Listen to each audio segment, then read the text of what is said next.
This is Dr. David Pomeroy, your host on ADHD Focus.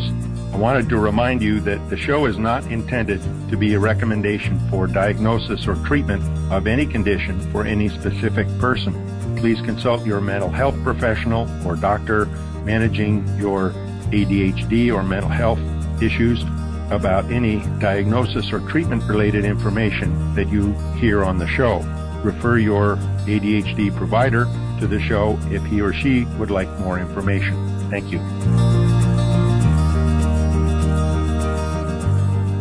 Hello, this is Dr. David Pomeroy, your host on ADHD Focus, and today I have the privilege of talking to Anna Vagin, who has just a wonderful, exciting approach to social learning and helping children develop social awareness. She is a speech and language pathologist and has been doing therapy and working in the area of social learning with children for over 30 years. She's developed a program and written a book on it called UQ, Y-O-U, capital C-U-E, Feelings, which shows people how to use online YouTube videos for social learning. Her website is socialtime.org. You can also find her on Twitter at Anna_Vagin. Anna, welcome to the program. Thanks, David. Pleasure to be here. So could you give us an overview of the basics of the program, and also how did you get there? What prompted development of this program? Well, I was looking for interesting and engaging material, first of all. And quite a few years ago, I started using movies because the DVD came out. And before, when movies were on VHS, you couldn't get a good freeze frame to show a feeling state. I was very interested in showing students what emotions looked like visually. So with the DVD, we're able to freeze frame and get a really nice shot of a facial expression. And so I started using movies in my sessions, and my first book, Movie Time Social Learning, was about using movies and gave kind of lesson plans for, I think, 7 specific movies, all the way from Knuffle Bunny for little kids through Harry Potter, for the older students. And then when that book was finished, there was YouTube just coming into its popularity. And I thought, wow, I don't have to show full-length movies now if I don't want to. I can show a 4-minute YouTube and use it in much the same way. There are so many beautifully rendered stories on YouTube. There's a lot of junk also. So, of course, you have to be very selective and very responsible in how you use YouTube with students.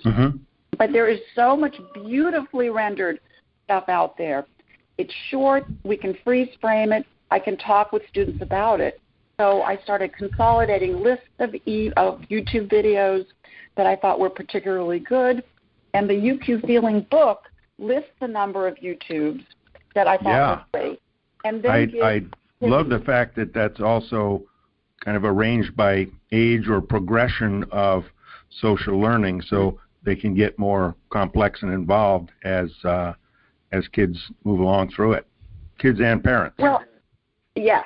And what I've been able to do is, if people who purchase UQ register with me, then I send them updates that often have new YouTubes that I think are great. Because, they're always coming up with new fabulous YouTubes that work with these activities. So you want to keep the material fresh and say, well, I've used that YouTube for a while. Wow, here's 5 new ones that are just beautiful and wonderful to use. A lot of with emotions. I'm working on a second book that's going to look at relationships, so terms like cooperation, negotiating, disagreement, repairs of relationships. Because, again, I think that when students watch examples of these very abstract concepts or very abstract emotions and start feeling more comfortable talking about these kind of situations, or talking about frustration, or talking about anxiety, once they've related with characters and we've laughed about the characters and their predicaments, it's much easier than to say, has anything like that ever happened to you? And right. they're much more willing and open to say, absolutely, and then you can say, draw me a picture, and you're off to the races. Yeah, it's safer for them to identify in someone else rather than at first either admitting they feel that, or maybe they don't even know how to label the feeling. And exactly. When you're talking about it and those characters, and they can see a situation or see a facial expression and think, yeah, he does look pretty mad, or whatever. So one of the things in your book intro was about using some of these things, maybe not the video part, with infants even down to under a year old. So that sounds like that's helping parents teach their children various words of feelings and things. How does that work? Well, I think that when I use YouTubes, or I talk about using YouTubes with children, I really start that exposure for older preschoolers, kindergartners, and up from there. But I do think when we talk with parents of babies and young children, again, helping parents, who may or may not have a good sense of the signals that their baby is sending. When I worked with young babies, part of it is that many babies, or a certain percentage of infants, will not be sending clear signals to parents. And so helping parents watch their baby and, wow, look, when your baby did this, I think they're actually trying to connect with you, and perhaps you can respond by by really using your face, and talking with parents about the importance of that motherese, that baby talk, and how it's so fascinating. I worked a little bit at Anne Fernald's clinic down at Stanford, that motherese, or baby talk, is kind of used internationally, and it's very hard to use those inflections and that glissandi of inflection without having your face become very animated. They go so well together. So when you go, oh, your eyebrows go up and your eyes open, and you're sending so much visual emotional information. Yeah, I saw an article looking at, and it was comparing culturally all across the world in terms of expressions, tone of voice, and things, and it was common. I thought that was wonderful. And dads do it too. It's not just motherese, and so that's why child-directed speech is kind of the clinical way of including dads, because of course dads do it also. Right. In one thing, and this was just a thought I had, could parents take a video of either their child, or dad takes it of mom and child interacting, so that they can send it to you or a therapist as far as, help me understand what my child's sending, if they have questions? I think that's a great use of some of this technology that we all have access to. When I have an intake of maybe, a kindergartner who might come to me with suspicion of autism, or they're on the spectrum somewhere, I really like to see early videos. And I think that's a really interesting way to look at historical change. Everybody is filming those birthday parties. Yeah. Everyone films that first birthday party now. And we can look at it and see what's happening in a relationship, what's happening for a child, what's happening with their regulation, their sensory challenges that they might have. It gives us a window into the child's real life. When we see a child in our office, as you know, you're only seeing a part of that child. Right. And it's just a my snapshot. My greatest interest is what happens in their real world. So video allows parents to bring in a lot of that information, and then be able to problem solve around it. Yeah, I could imagine even just parents taking the video and then looking at it themselves as they read or learn more about it, then go back and look at things. Or, I don't know, I guess, I don't know that you need to say you ought to do it every 3 months, because they're probably doing it anyway. But to pick out videos from every 6 months to be able to see what's the development, what changes are there. I think it's just a fascinating use of the technology, and also the fact that kids are used to seeing things, and they identify with characters, and some of them you don't want to identify with one character whacking the other or something. I think of Roadrunner from when I was growing up. The poor coyote had trucks falling on him and rocks and everything else. Not that the Roadrunner did that. Right. They happen. So walk me through how, say, with a preschooler, what's the progression of things? And in looking at your book, there's kind of you start here, and then how do you move on from talking about things to pictures? How does that work? Well, often when I work with young children, I use a lot of visuals. I think visuals are very, very important because that's a lot about emotions. Emotions are visual. And with the young child, I usually will start with a feeling strip that has 4 emotions: mad, happy, sad, and okay. Because I think it's really important to include a neutral feeling state. And I don't think that's included enough. Because when a child is upset and we're trying to help them find some tools or regulate themselves back down, we really want them just to get to okay. They're not going to get to happy. Yes. If you're upset, you just want to get to okay. And so I think we always want to include a neutral feeling state. So I may have that visual strip. I might use Kimochis, that is a wonderful social emotional learning tool.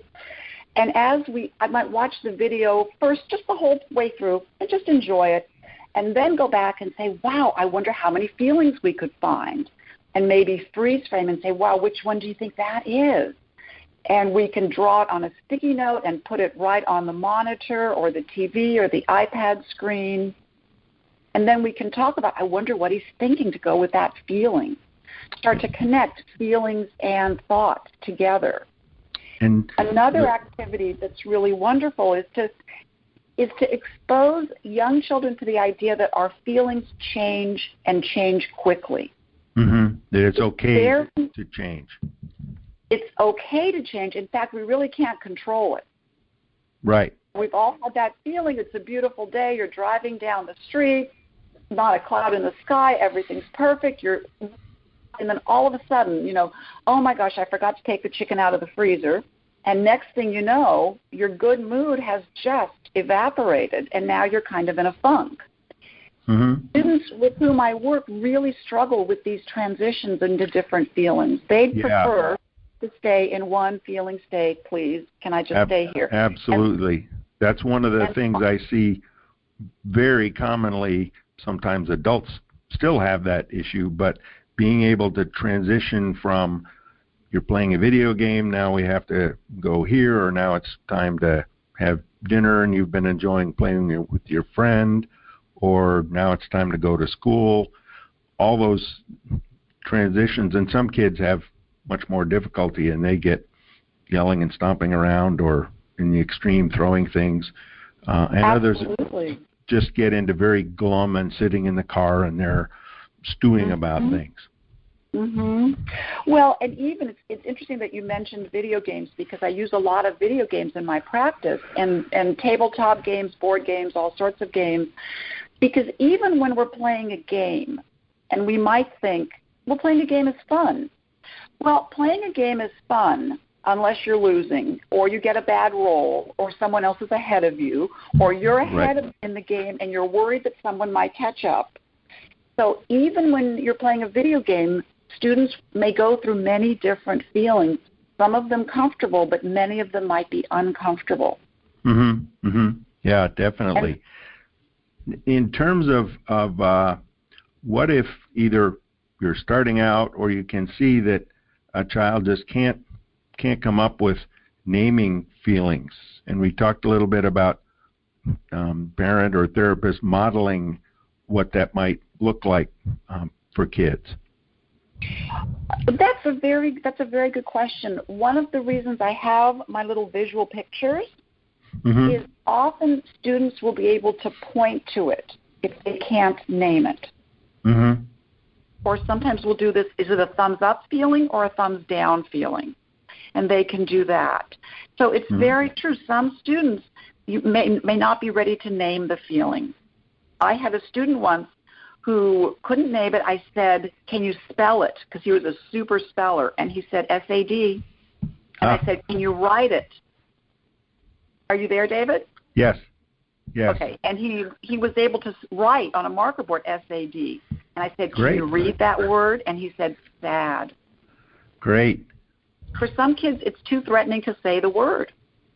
Yeah, and I'm also making association here where a lot of kids, I think parents are almost frightened or threatened when their child's really angry or really sad, and I think a lot of times they don't know what to do, and it may be saying, well, you shouldn't feel that way, or it's not nice, and then that gets into all kinds of, well, I'm having this, for the child, I'm having this feeling, but I'm not supposed to, as opposed to parents also feeling comfortable with just labeling it, say it's there, it's okay to have that feeling, but then learning what do you do about it that's an okay thing. If you're angry, you don't often whack somebody.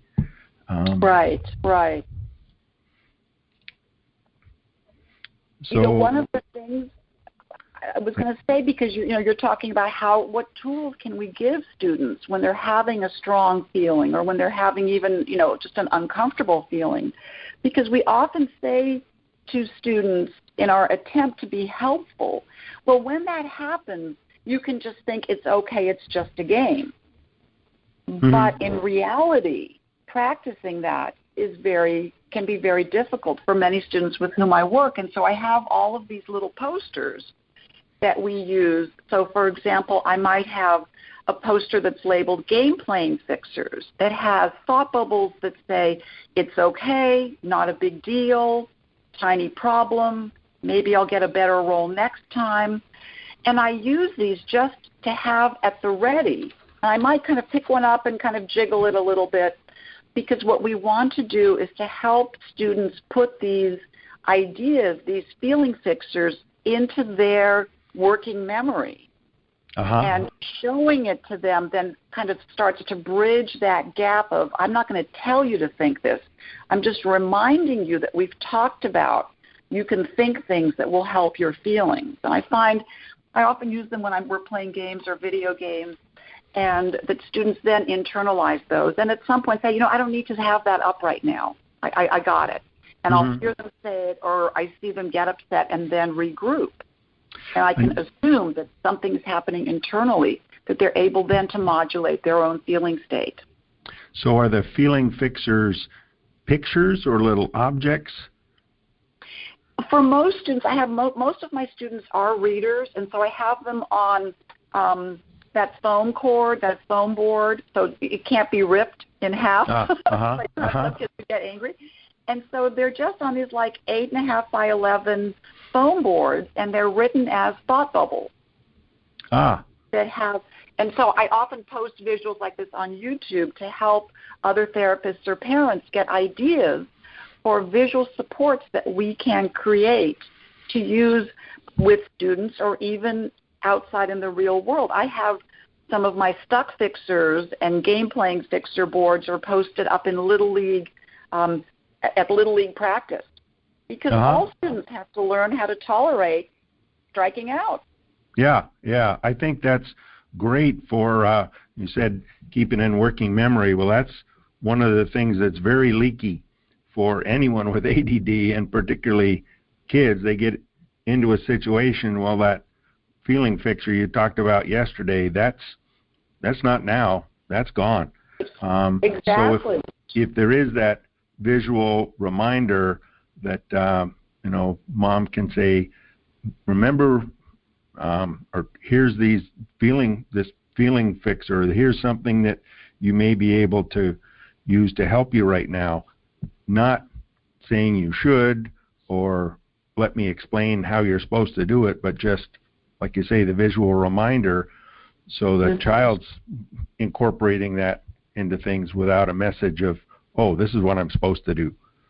And with the tool of technology, most parents who come to my groups, they take pictures with their cell phones of these posters I have.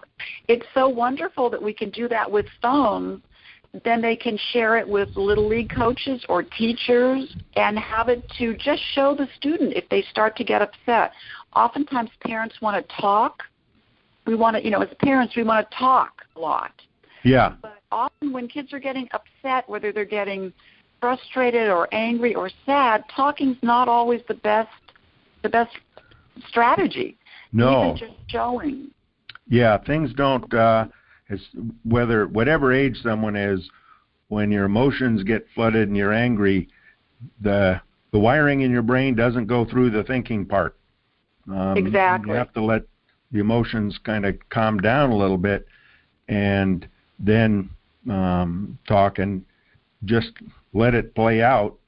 And I think sometimes the less one talks or tries to interfere, the feeling is going to go down. But I think for anyone, if someone's trying to talk to you when you're feeling that way, then you get more frustrated or upset. You aren't listening to me, or you aren't seeing the way I'm feeling. So exactly. That's great. So then a parent could kind of restart the connection with using the visual instead of trying to access that idea part. And I think also as parents, we want to model how we handle uncomfortable situations. I think often parents and certainly teachers, I often hear teachers say something like, I don't think emotions should be in the classroom, and I just can't disagree more. I think it's critical for a student to be able to judge, is the teacher in a good mood or not, because you'll be able to get away with either more or less.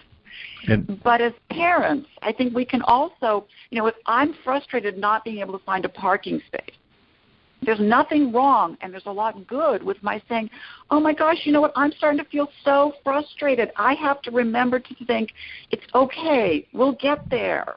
It's not a big problem. So model, okay, now I'm feeling better. Sorry, I was so agitated, Mom got upset, but I remembered to help myself. Yeah, and to me, it does, the idea of emotions don't belong in the classroom, that's almost an oxymoron. Kids are going to have emotions no matter what. So, I think that is changing now with the emphasis on social emotional learning.